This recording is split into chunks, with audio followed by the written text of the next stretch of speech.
Hi, I'm Ben Bridges. I'm a student here at Chipola College. I am in the bachelor's program, and welcome to our weekly tech topic. Today I would like to show you some of the music that I like to make with many of these electronic devices, so I hope you enjoy.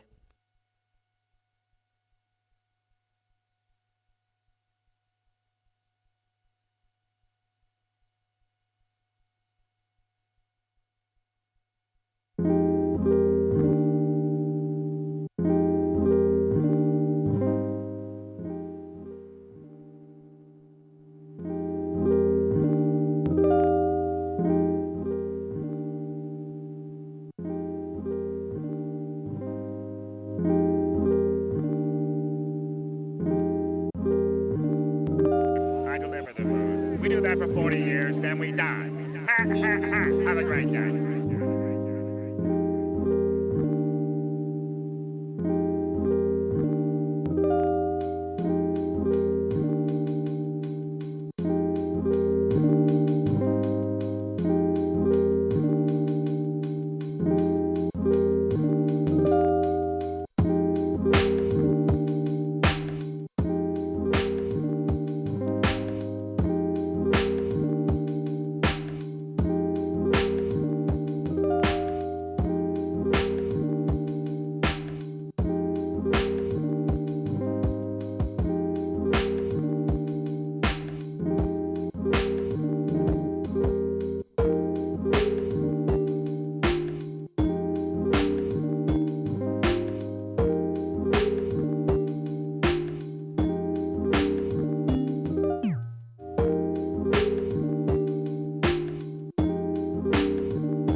Just waking up, I don't know.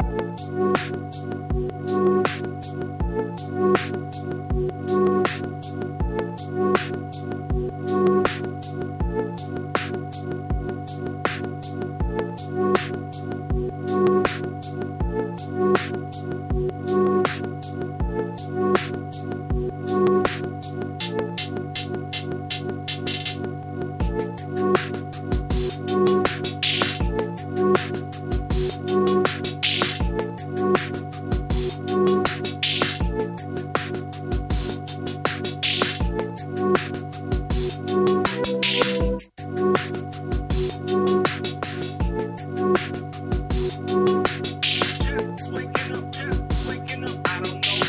Just waking up, I don't know. Just waking up, I don't know. Just waking up, I don't know. That seems kinda odd. Thank God. Just waking up, I don't know. Just waking up, I don't know. Just waking up, I don't know. That seems kinda odd. Thank God. Just waking up, I don't know. Just waking up, I don't know.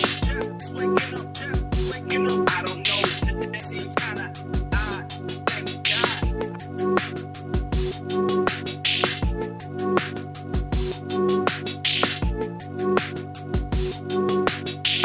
Just waking up, I don't know. Just waking up, I don't know.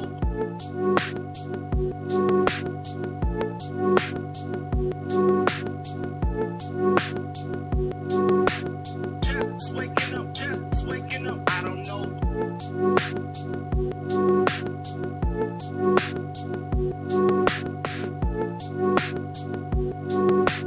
Just waking up, I don't know.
Hi, so let me show you what all this kind of does. So these four devices here, the remote, the calculator looking items, they're called pocket operators. And I utilize different ones for different parts of music. So the two that are right here, these are called POKOs, and they are a sampler. So you can sample things, you can record audio, and you can make music from it. For example, I sampled Ice Cube from one of his old songs where just like 5 or 6 seconds of it, and you can make really cool vocal chops with it. Another thing that I like to do is find old vinyl, record the vinyl, reverse it, pitch it down, make different sounds that sound completely new and completely different. And for example, something like this. Wait, not that. And doing so, you can have some really interesting effects. So, for example, like I was playing earlier, you can sequence that and program the steps to work with each other, and then you can either play extra, like play over it live, or you can control it and work through it like a controller, which is what I personally do. Now, there's also one called the Piotonic, which I use for a drum machine. It essentially, you can program drums, you can really do whatever you want with it. But personally, I just like to make drum loops. And then over here we have a few guitar pedals, and I use these specifically for effects. So if I send this over here, I really just have it's called a chorus pedal and a delay pedal. Now the delay, it essentially just makes it echoey. The really interesting effects that it can do though, you can reverse echo, and it makes, let me see if I can get it to go. It can make extremely echoey things, and if you pair that with your normal sound, it makes very interesting sounds. And that's extremely fun to do live. And then the chorus just adds an interesting flavor and texture to the music. Now, those are the pocket operators, and that's the guitar pedals. I also have this, which is essentially everything kind of pools into this. This is called a mixer, and I can control the volumes, I can send things through here, and then it comes back in and it goes to the recorder and the speaker, and it's just kind of where everything goes. And finally, this is my favorite device to work through. It's called a pocket operator, or not a pocket operator, it's a OPZ, Operator Z.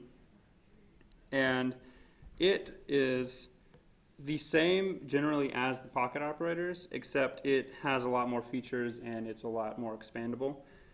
For example, this song I made in it, and as you can see, it's kind of going across with a light to show the measures. But what I really like to do is sample things as well. I went to a convention a few days ago, last weekend, and I got to meet the voice actor for Squidward from SpongeBob SquarePants. So I sampled his voice, and I actually put it in this song. We do that for 40 years, then we die. And I thought it made a really good little texture to add into the song. But you can do roughly the same thing with the pocket operators as this, except it's on a larger scale. So generally that is the setup I make for music.